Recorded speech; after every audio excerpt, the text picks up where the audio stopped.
be seated. Welcome, UNC Charlotte class of 2019.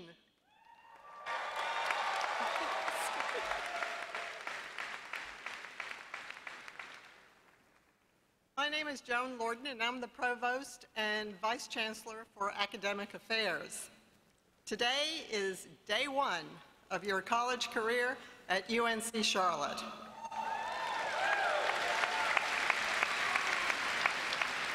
This is a significant and exciting day for each of you, whether you're a new freshman or a student transferring from another institution. This is a historic day for the university as well. All universities develop traditions that make the college experience memorable. So today, you are part of history, because this is our first ever Day of Convocation for new students.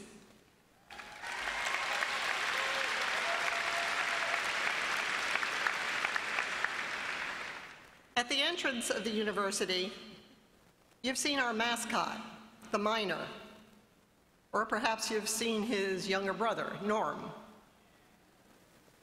In case you're wondering, this is not the way our students look when they graduate. They look like this. The miner symbolizes hard work and perseverance, but also the optimism that rich rewards may await those who search. Although very few miners who prospected for gold struck it rich, you have better odds of success prospecting for academic gold. What you learn here and the degrees that you will earn are precious. They don't lose their value, and they can't be taken from you. But like the miner, you will need to apply yourself and persevere for success. You may wonder why, on a day as hot as it is today, the faculty and university leaders have suited up in this regalia. It is not a fashion statement. The robes are a reminder of the links that universities like ours have with the past. It is a reminder of a long intellectual heritage that you will participate in as UNC Charlotte students. It is to remind you that you are not here just to learn the content of a stack of textbooks. You're here to ask questions, to learn how to evaluate answers, to learn about yourself, your interests, your strengths, and to learn about others, their ideas, their cultures. This is the basis for our Prospect for Success program, a program that you will experience this fall. You'll hear that you need to do three things: commit to your own success, be curious, and learn about yourself and others. When you came to SOAR, we asked you why you came and what you wanted to do here. Today is the day to start working on those goals. As a class of 3,425 freshmen and 2,750 transfer students, you have come from far and wide. We have students from every county in North Carolina and from 34 countries around the world.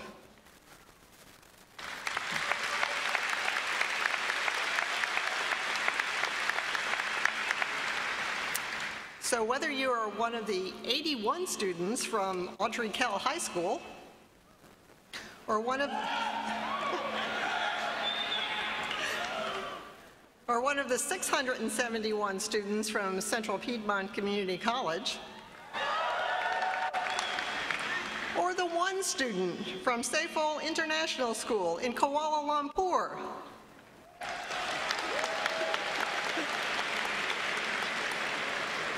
today, you're all UNC Charlotte 49ers.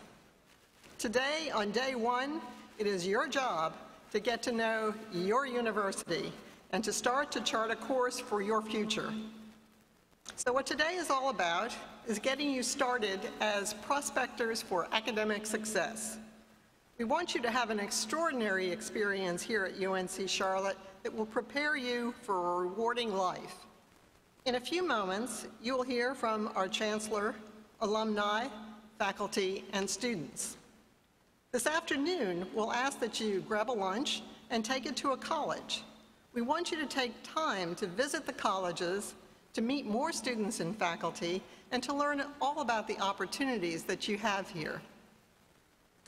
Unlike our miner, who had only a pick, a pan, and maybe a compass to help him find gold, we live in an age in which GPS is available to guide us, whether we're finding our way around a new city or just trying to get to our next class. We've created our own Niner GPS app, a comprehensive tool that serves as a hub for you to navigate all your academic-related needs. We've taken some of the guesswork out of your road to graduation and placed it on a mobile app and website for your ease of use. I encourage you to power up your Niner GPS by downloading the Niner GPS guide on your Niner Destination app that you used at SOAR. You will also be able to see information about Niner GPS around campus or by visiting the Niner GPS website. Today is day one, but sooner than you think, roughly 1,460 days from now, one of you here today will be standing on a stage like this, in this very arena, bringing greetings to the graduating class. One of you will stand before the graduates, telling them that the time has come to turn their tassels from right to left. One of you will ring the old bell to signify the end of the ceremony. But all of you will have the opportunity to wear the caps and gowns that symbolize your degree attainment.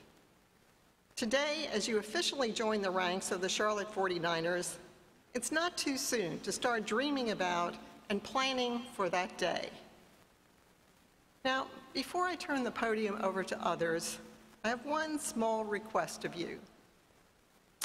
During my career, I've held some important positions, I've won awards, I've published papers, but there is one gap in my resume that I'm hoping that today you will help me fill. I have never been a cheerleader.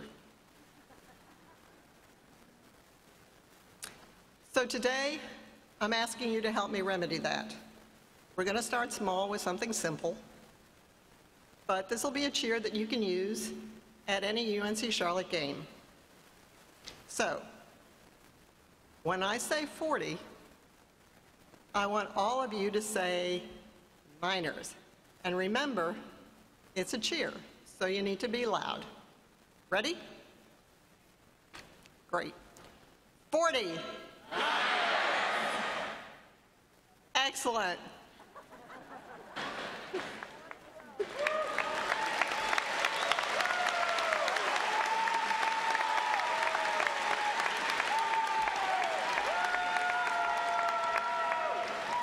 Hey, we're not done yet.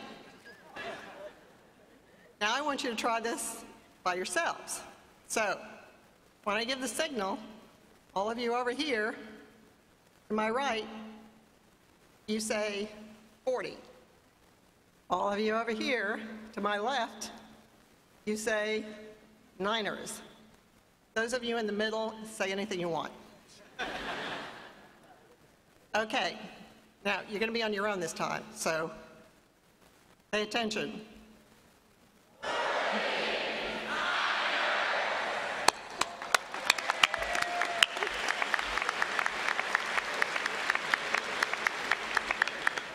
See, your first day of class, you've learned something already. Thank you. It's now my pleasure to introduce Professor of English and President of the Faculty Council, Dr. Jeffrey Leake.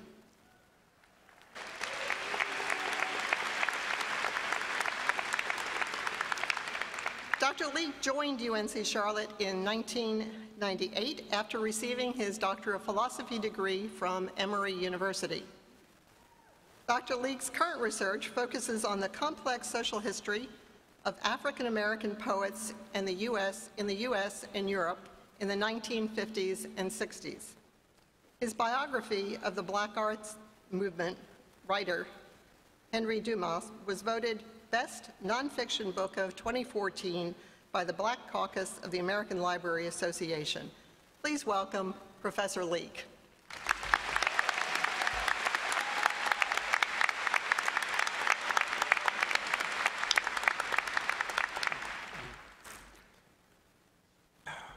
I'm awfully proud of our provost. Dreams do come true. To you, our incoming class, I bid you good morning. My name is Dr. Jeffrey Leek, and I teach in the English department. I serve as faculty president. In that role, I have the privilege of welcoming you to UNC Charlotte on behalf of our faculty. And I'm representing our faculty now, whom you get to know very well. At times, you'll be glad to see us, like when you have a question about an assignment or an upcoming exam. Then there will be those moments when we're running a minute or two late for class. You're already thinking about how you'll have this next hour and 15 minutes to yourself. And in I come, thrashing that dream to the floor. You get my point. You should know that we have a committed and distinguished faculty, all 1,400 of us, here to guide you on this intellectual journey. And yes, no matter your major or college, that is what the college or university experience is about, providing you with both practical knowledge and intellectual challenges that will impact your imprint on the world from this point forward. As faculty, we are at various points in our careers, but your presence here is a reminder of our commitment to developing the next generation of difference makers. We are certainly concerned with what you will do here and beyond, but we're also interested in who you become as engaged citizens. Having referred to us several times, I'd like for our faculty to stand so that you have a visual sense of who's come out today to your convocation, the very first one here at UNC Charlotte, to celebrate your arrival into our community. So, colleagues, please stand at this time.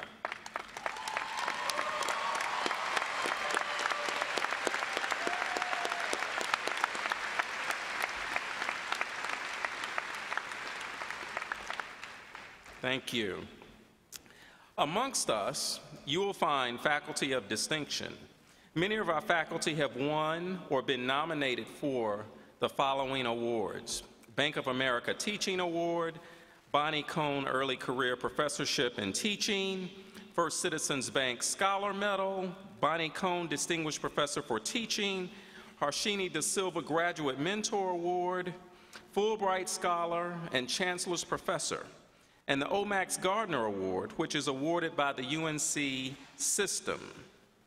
Please note that with the exception of two, these awards are internal.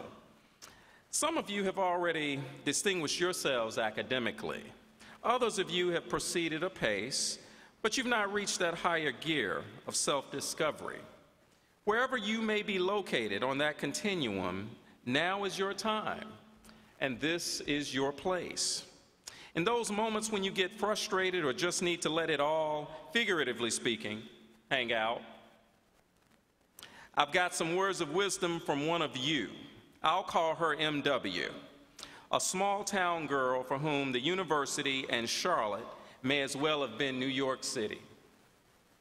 When I asked her about things people would be surprised to learn about her first year, she said there were two under-the-radar places that became her go-to spots throughout last year.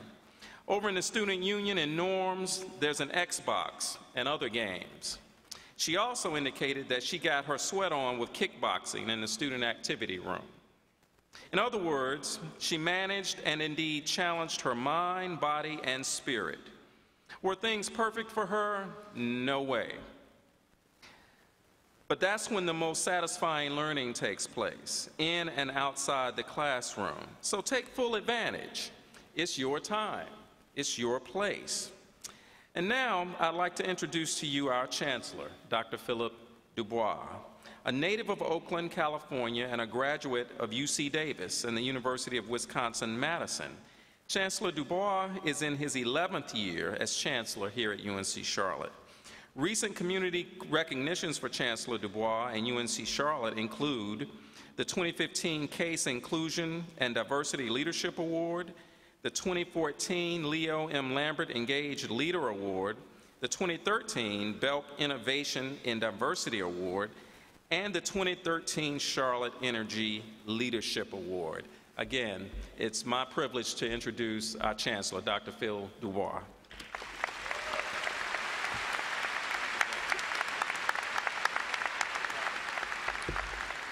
Good morning, Niners.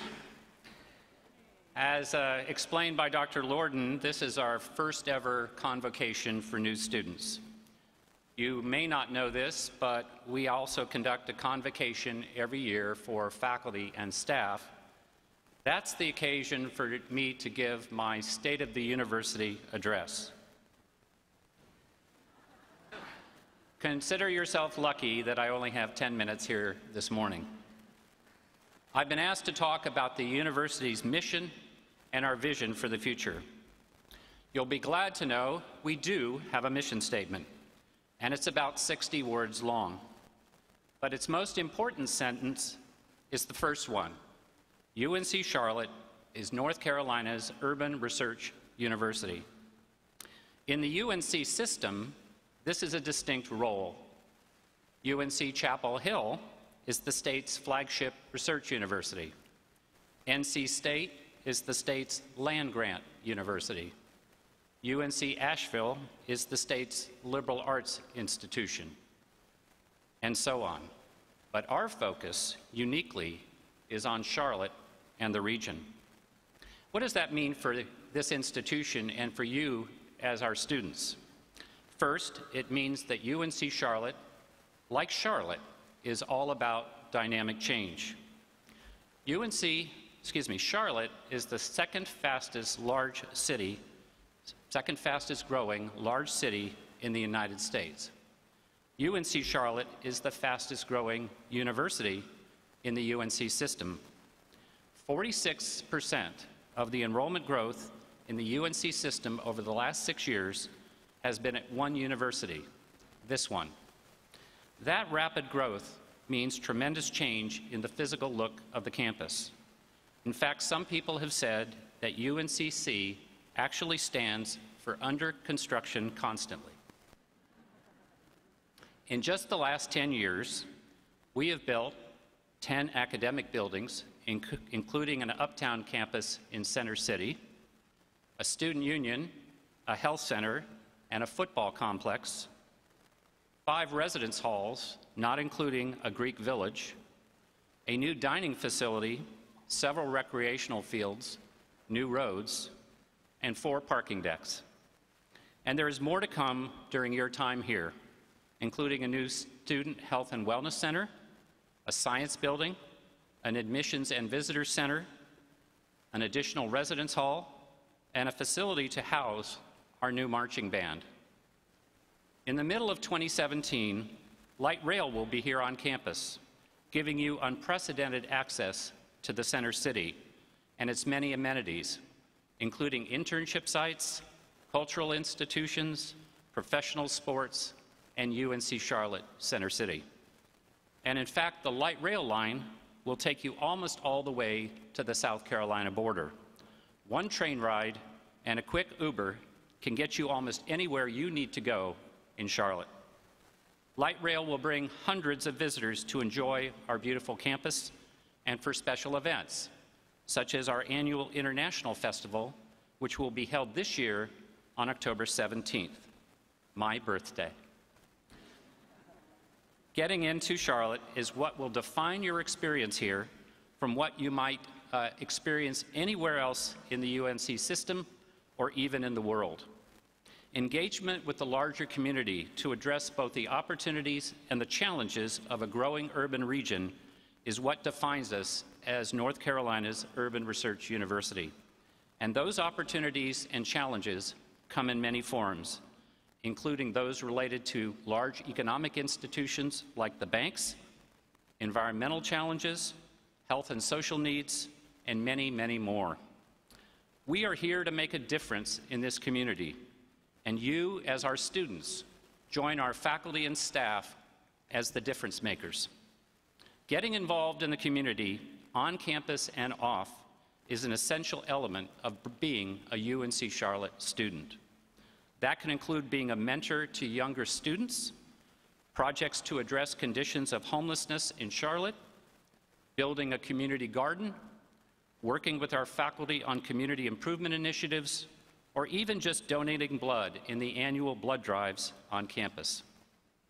Or if those options are not to your liking, you can explore your own future opportunities in collaboration with faculty through experiential learning courses, and we have more than 800 of them, or in research projects, working in faculty labs, or in the community.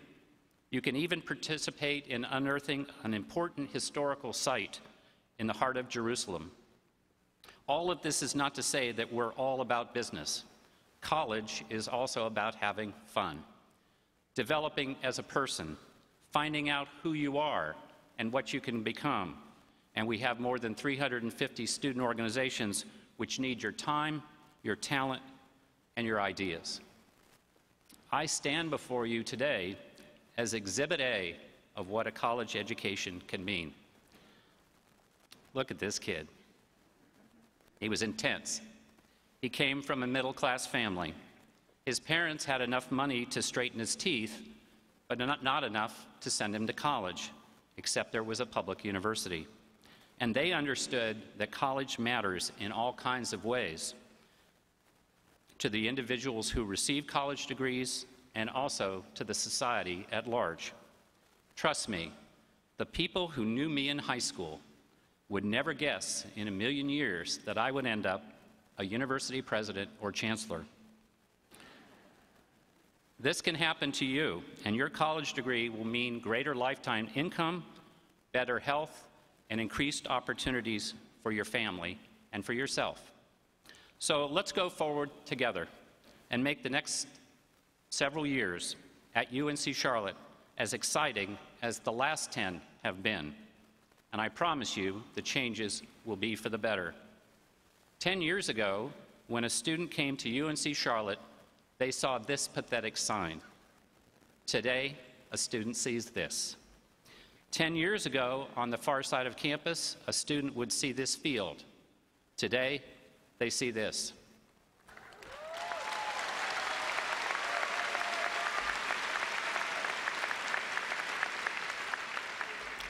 Ten years ago, the new chancellor and his wife looked like this, and here we are today.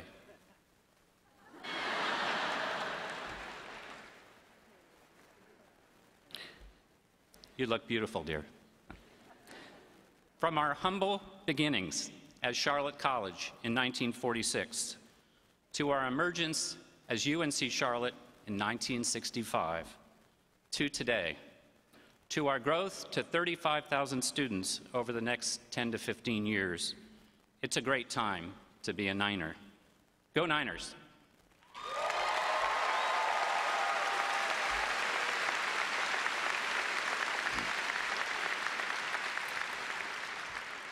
At this time, it's my pleasure to introduce to you an important alumnus of UNC Charlotte who made a real difference when he was a student here and continues to make a significant difference today.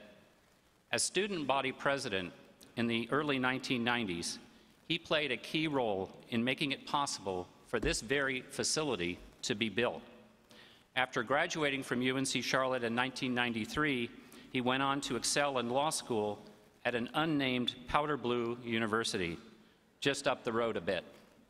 Since finishing law school in 1996, he's worked successfully as an attorney here in Charlotte, and he was named one of the top 100 attorneys in North Carolina. He's currently a lawyer employed by the prestigious Northwood Raven real estate development firm here in Charlotte.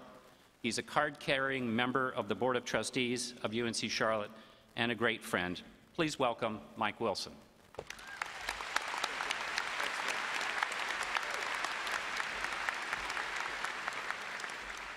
Thank you, Chancellor, for that introduction.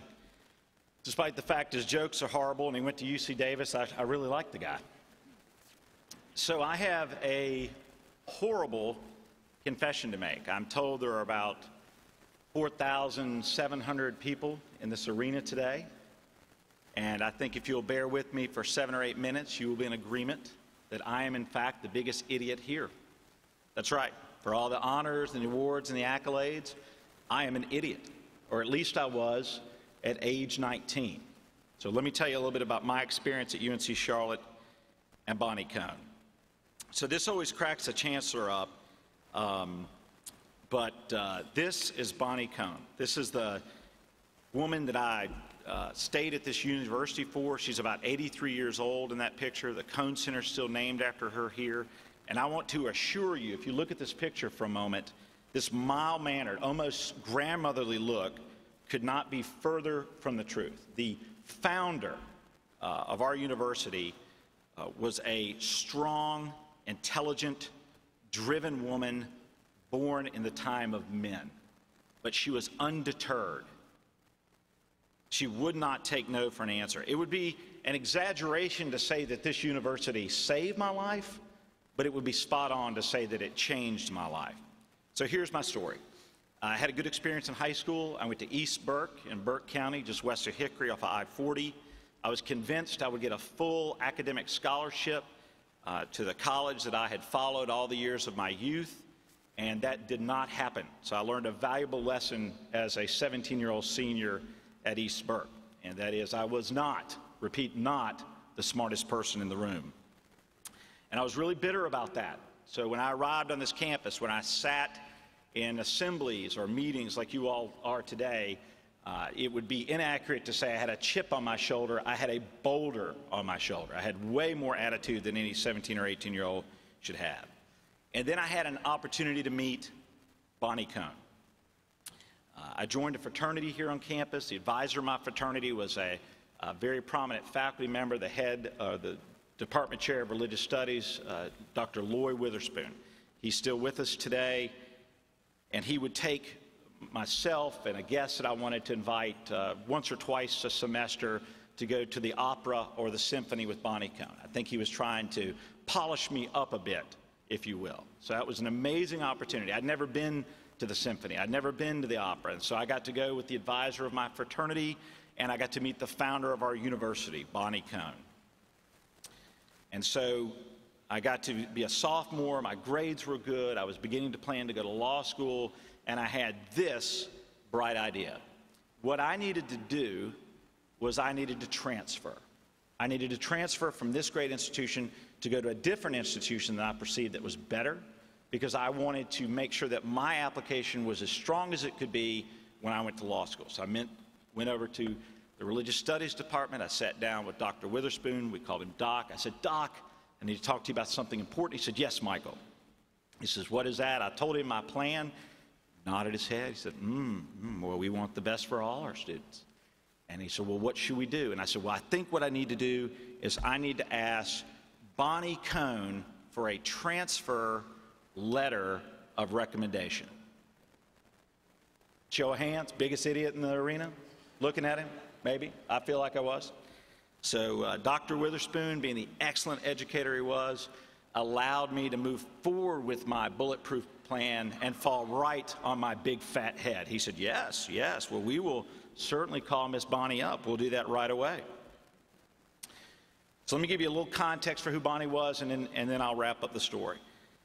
So Miss Cone is sometimes confused with being a member of the very wealthy textile family from Greensboro of Cone Mills. That's not true at all.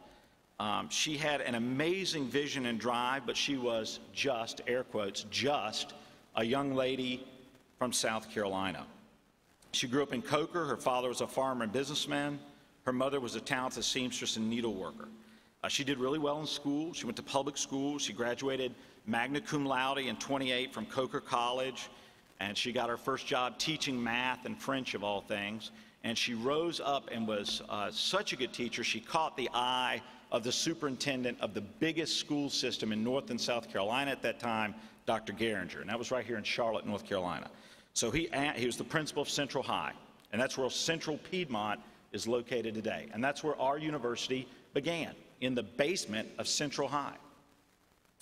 So he asked her to move up, and that's it. I think Chancellor Dubois showed you this picture. We started there. At this point in the picture, Charlotte College, not UNC Charlotte, but Charlotte College had taken over the facilities. So invited her to join the faculty at Central High. She did great. They promoted her up, and after World War II, with the returning veterans, they said, Miss Bonnie, we've got to educate these returning GIs on the GI Bill. She said, you're absolutely right. And so they formed an extension of the UNC system, and it was a continuation school, and it got them ready in the Charlotte Center to move on to their universities and colleges. That was extremely successful. She was able to convince them to continue the school, and it became Charlotte College. She developed a reputation as a tremendous motivator of students. She was eternally optimistic.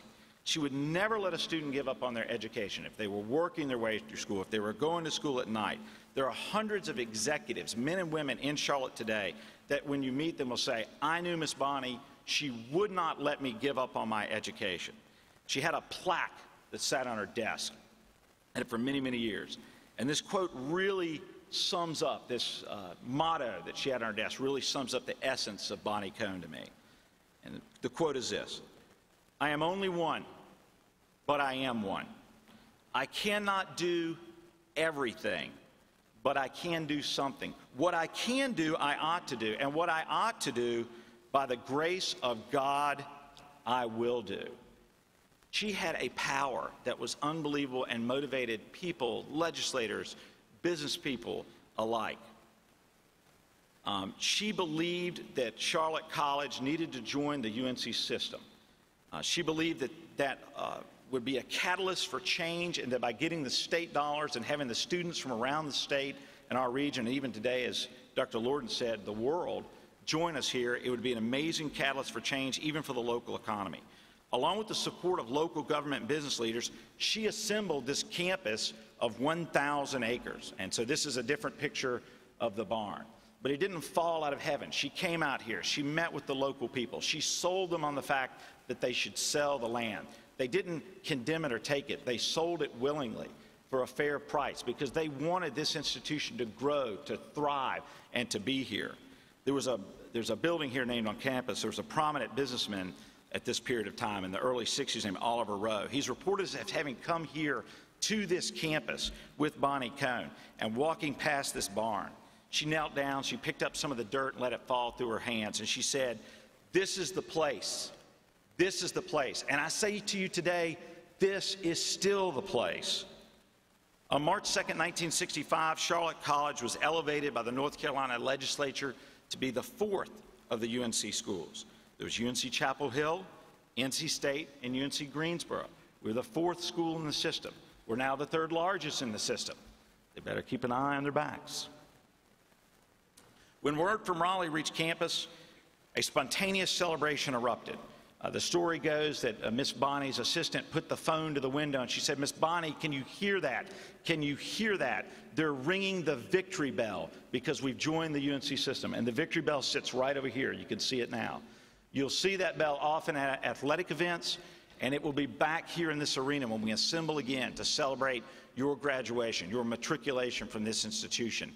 And one of you will get to ring that bell as we come to the end of your academic experience. So with that backdrop, now you get the picture of the idiot that stands before you. So Doc let me go to speak with her, and she agreed to meet me at the Cone Center. So again, think about this. Mike Wilson, age 19, meeting with Bonnie Cone, 82 years old, in the Cone Center.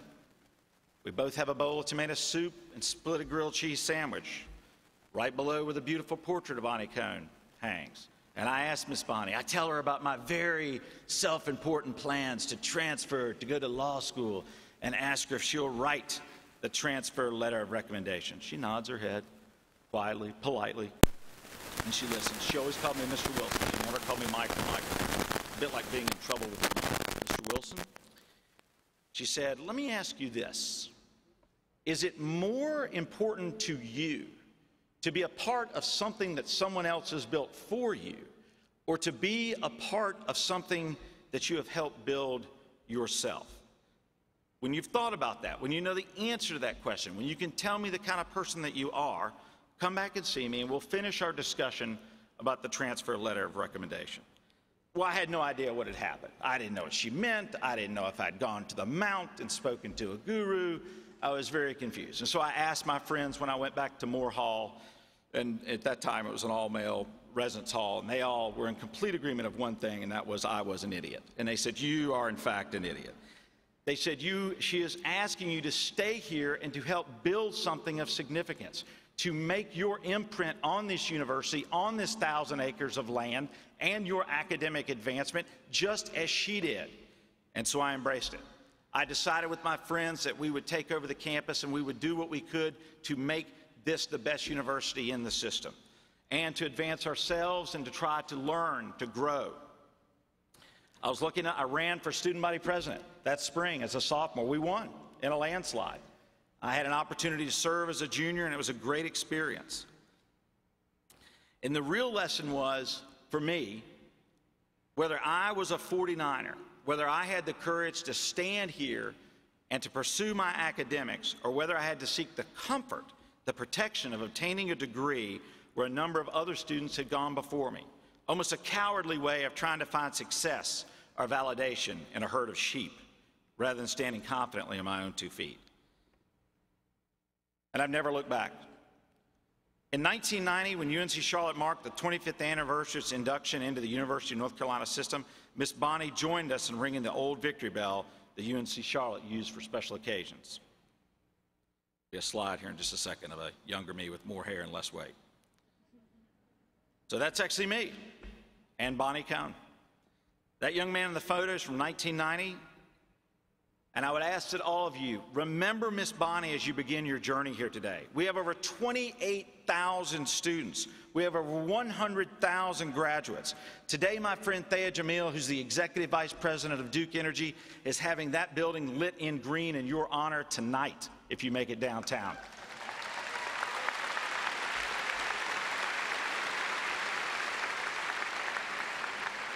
My business partner and friend, David Raven, is the owner of the 50-story View and a graduate of the UNC Charlotte School of Architecture, is having the View lit in green in honor of you tonight. Today, be a positive catalyst for change. Learn, grow, stumble and fall, and begin your journey again. But remember always Miss Bonnie Cone's vision. I cannot wait to see what all of you do with tomorrow. Together, we are Miss Bonnie's legacy. Thank you all, and go Niners.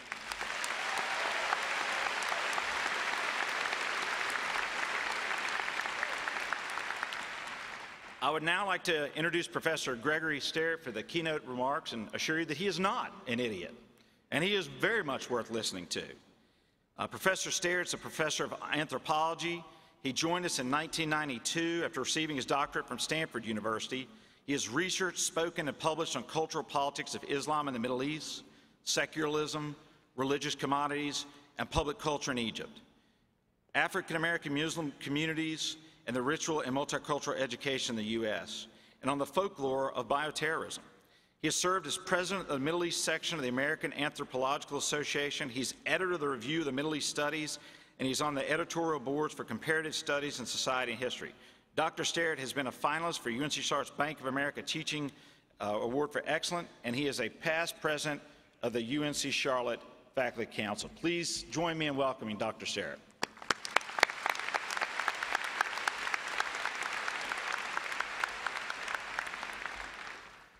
Good morning. Good morning. All right. So I've been told that I can give you some advice about succeeding in college, but I won't. You've already gotten more advice from the good folks at SOAR and from your parents and your friends and your family than you can ever possibly remember. So instead, I'd like you to think with me for a couple of minutes about a story told by one of my own teachers, Dr. Robert Launay, who was an anthropologist who lived and worked for several years with the Jula, a Muslim trading people who live in the northern part of the Côte d'Ivoire, the Ivory Coast in West Africa. The Jula language, Launay told us, has no common generic words for sister and brother. When you talk about your siblings, you have to use specific words indicating their relative age. Elder sister and younger sister, older brother and younger brother.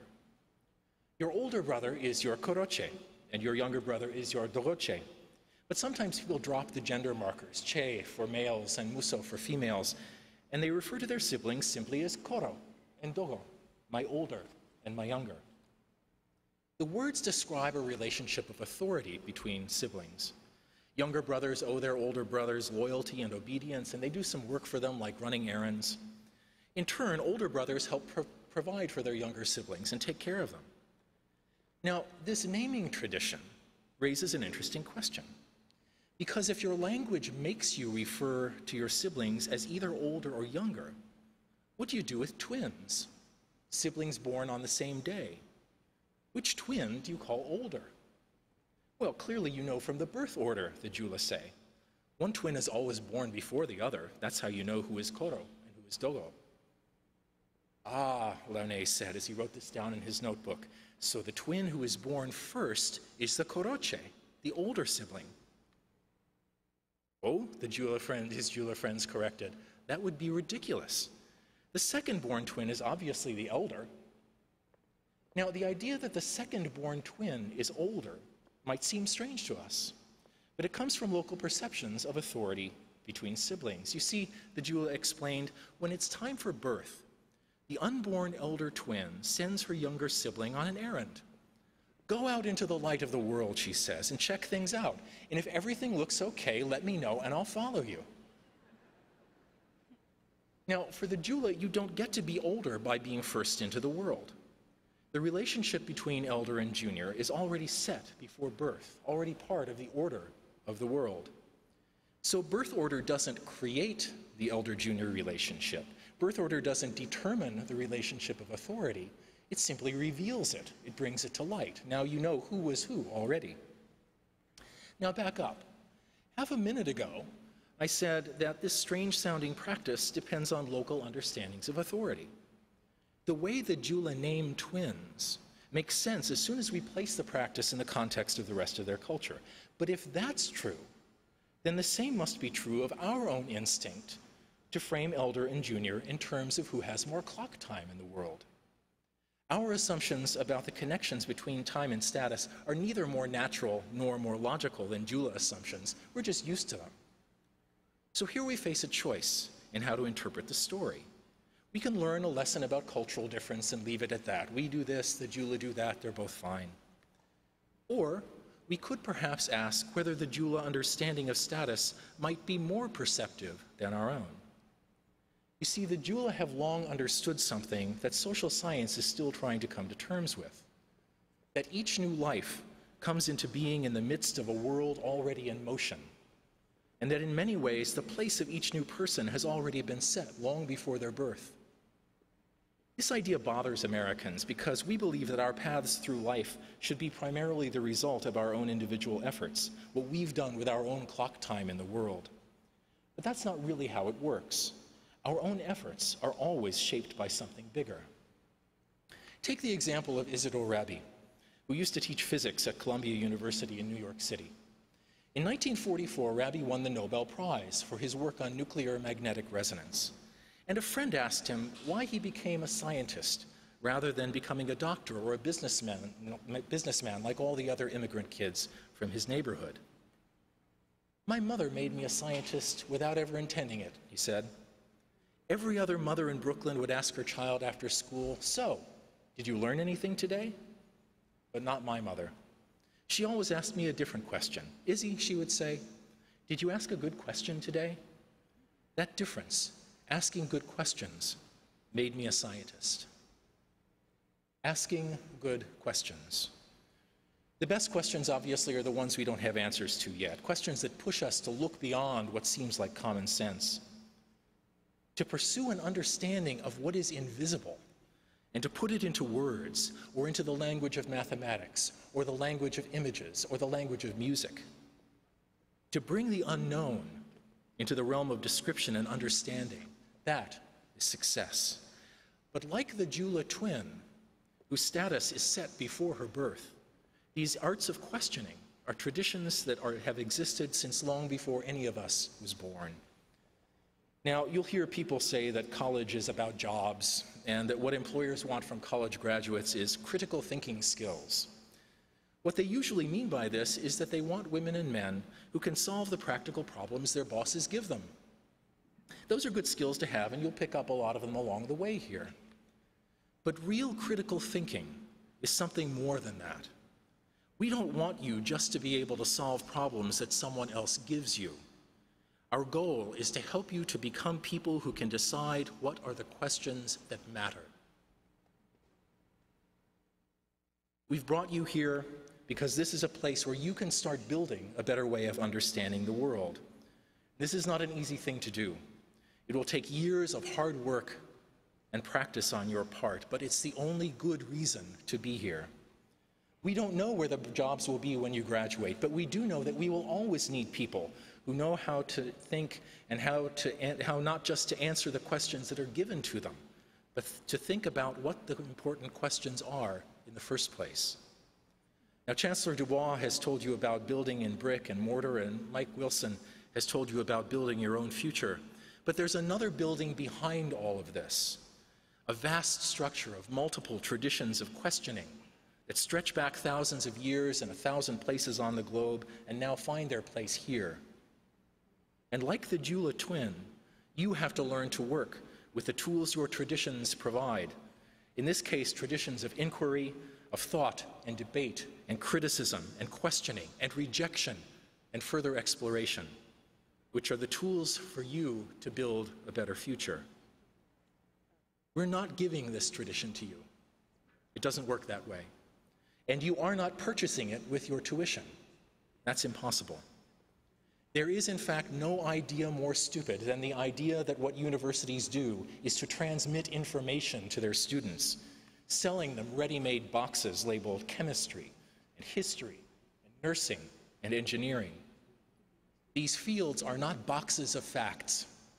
If they were, you could get your education for free at the public library. These fields are called disciplines, and they're called that for a reason. We have brought you here. Your teachers and families and neighbors have brought you here.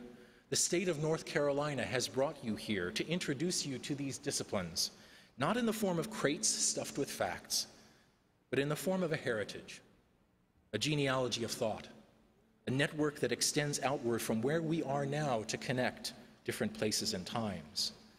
And just as my teacher in the Ivory Coast learned how to be an anthropologist from his teacher, Jack Goody at the University of Cambridge, who learned from his teacher, Meyer Fortes, who studied with the great Polish ethnographer Bronislaw Malinowski, who studied at the London School of Economics with Charles Seligman, and so on back. And just as each generation has adopted and reacted against and added on to the concerns of its elders, so as UNC Charlotte students, you will learn from and probably argue with women and men whose own skills and habits of thought have been shaped by having worked closely with previous generations. You're coming into the middle of conversations that these generations have been having over the course of centuries. Conversations about the characteristics of time and matter, about the nature of justice and the problem of human suffering, about what beauty means, about the operation of complex systems and the mechanics of life all the way from the molecule to the biosphere. We have brought you here to take your places in these creative conversations, in this meeting place of researchers and teachers who have converged here from around the globe, from Moscow State University and from UNC Greensboro, from the universities of Oxford and Tennessee, from the Sorbonne in Paris and the University of Shiraz in Iran, from Wuhan University in China to Cornell in New York, from Wisconsin and Bombay, from Toronto and Minnesota, from Georgia to Argentina, and from Lagos to Cairo, and from Yale to Salt Lake City, and even a few from Chapel Hill. And all these institutions are, in turn, centers of immense networks of exploration within which your task is to find a place.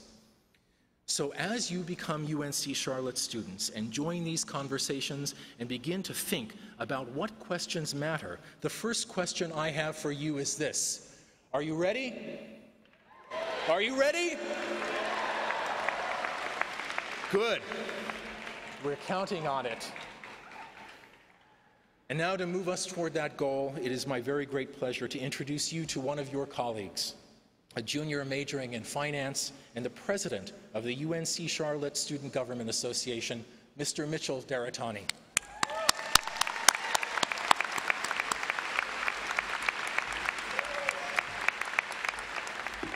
All right. There's a lot of y'all going all the way behind us. We're not forgetting about you back there. All right. So before we go any farther into my remarks, I want to say thank you for joining us for Convocation. Because without y'all, we could not call this school the best school in this nation. So thank you.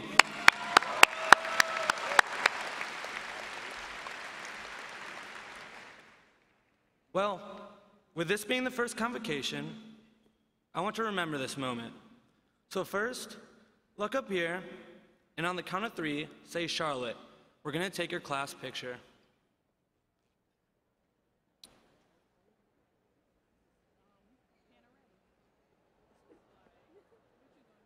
Ready? 1, 2, 3. All right. All right, now let's do one for my Snapchat story real quick.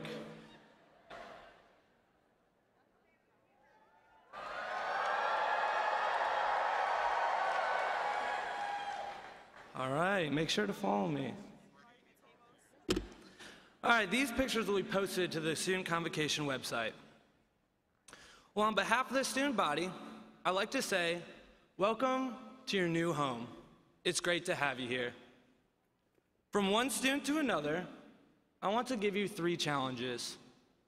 First, I challenge you to take chances, get out of your comfort zone, and ask the big questions. Your time is limited here, so don't waste it letting fear get in the way.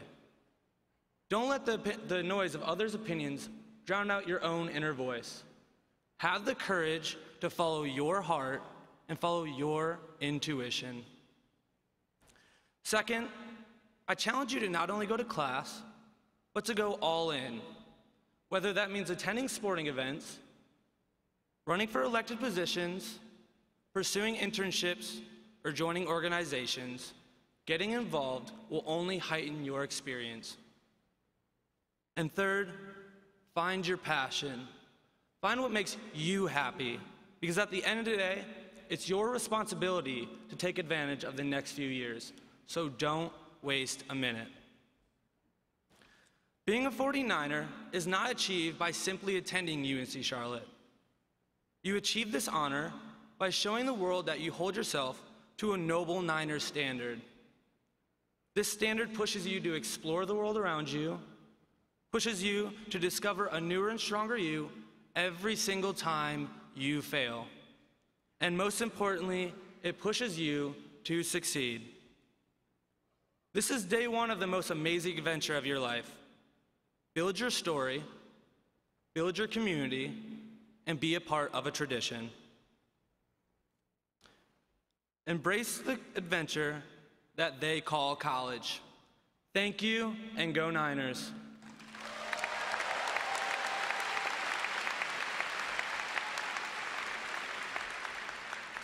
At this time, I'd like to introduce UNC Charlotte alumni, Cameron Hurst. Cameron is a graduate of the Bell College of Business, and during her time here at UNC Charlotte, she was involved in many organizations. One of these organizations was SGA, where she co-created the Honor Code, the Noble Niner. Here she is to tell you more.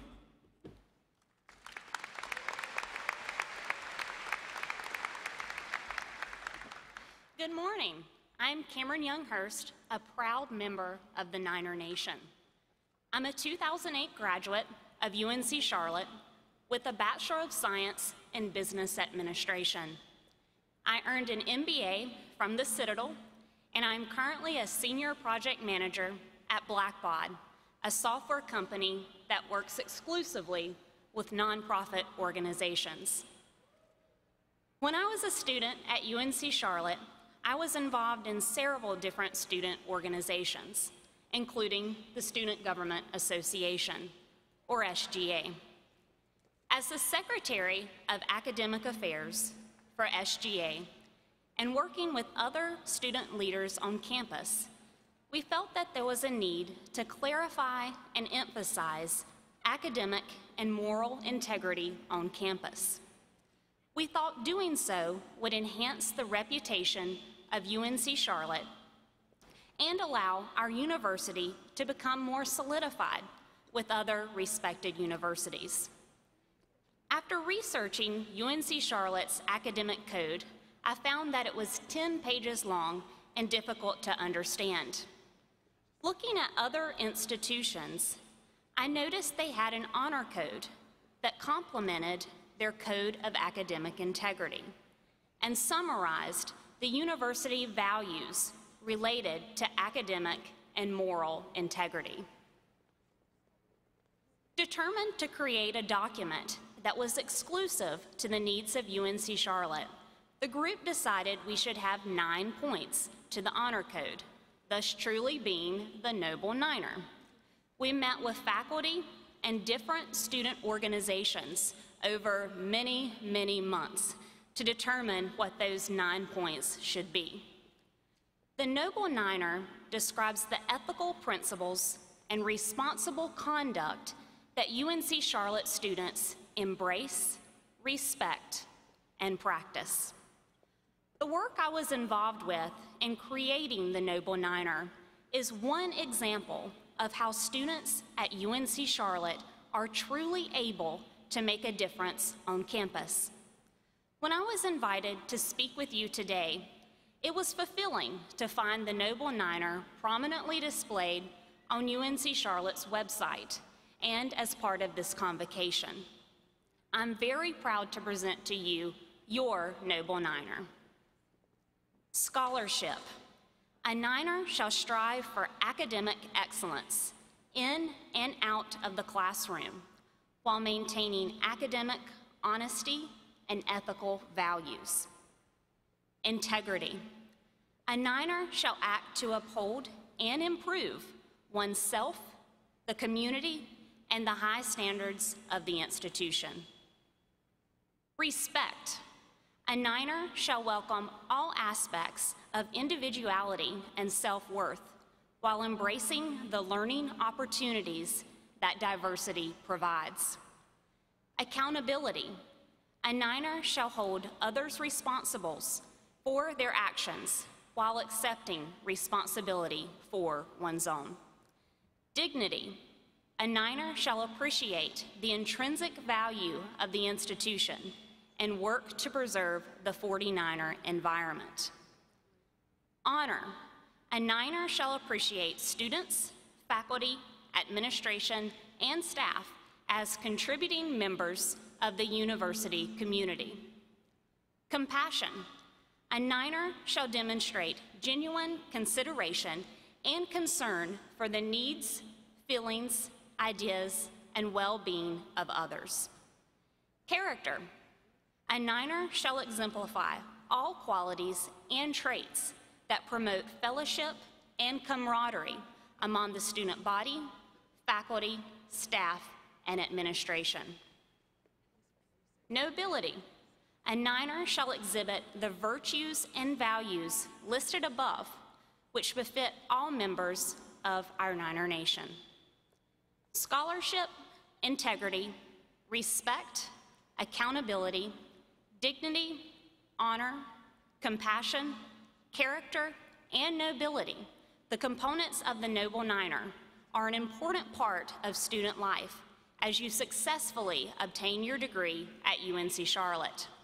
However, I also encourage you to continue to embrace, respect, and practice these virtues as an alumni and lifelong 49er. Doing so will pave the way to a well-fulfilled life no matter what road you choose. At this time, I would like to introduce Randy Haldeman, Associate Professor of Choral Music Education and Director of Choral Studies. Professor Haldeman earned his degree in music education from Florida State University and joined UNC Charlotte in 2004. His work has been commissioned and performed by groups across the country and his choral groups have received enthusiastic responses from audiences and critics in 11 states and Europe. He is here today to teach you about another important tradition at UNC Charlotte.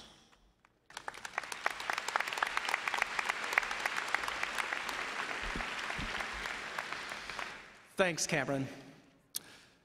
Cameron just shared with you one of the newest traditions here at UNC Charlotte, the Noble Niner. I'm here today to talk to you about one of our oldest traditions, the Alma Mater. The Alma Mater is an anthem that will be sung after every home football game and at commencement when we next gather here. I'm going to teach it to you today, and you're going to sing it with me. But to do that, I need to bring in some help, some friends of mine, to help teach it. Folks?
All right, folks, this is where you get to stand up and stake your claim and dig in and sing with us. How this is going to work is I'm going, and my friends are going to sing a phrase of the alma mater, and then you sing it back to us, just like when we were in elementary school. So the first one goes like this.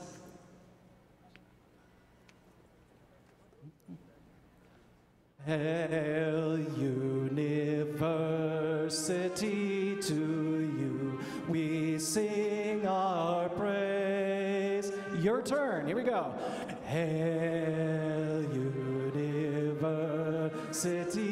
to you, we sing our praise. May Charlotte's light dispel the night, illumine all our day. You do it? May Charlotte's light dispel the night, illumine all our days.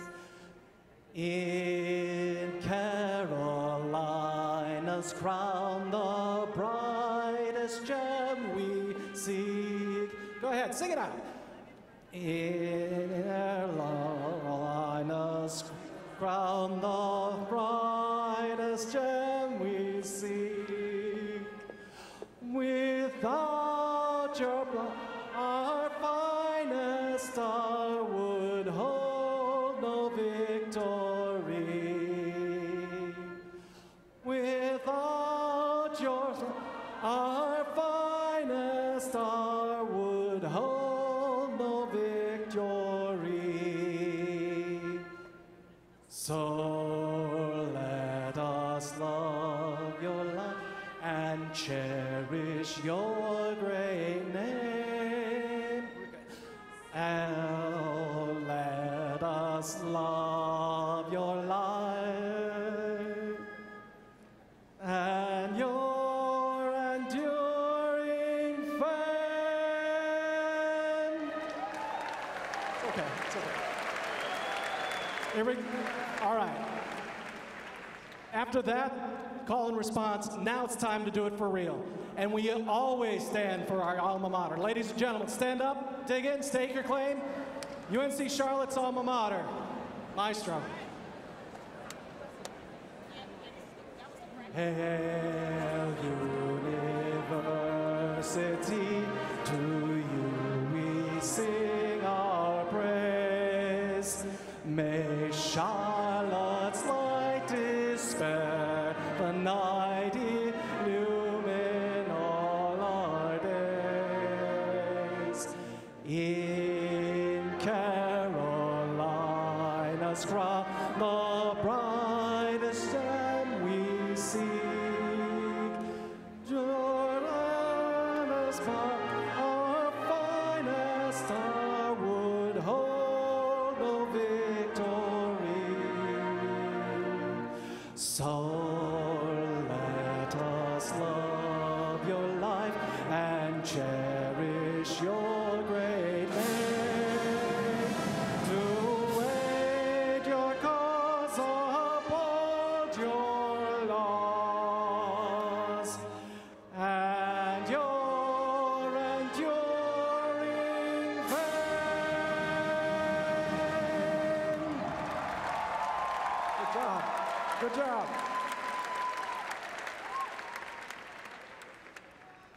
Great job. Thank you so much. We have a couple more things, then we're going to release for today. Please remain in your seats until you are released for lunch after the faculty is dismissed. Here we go.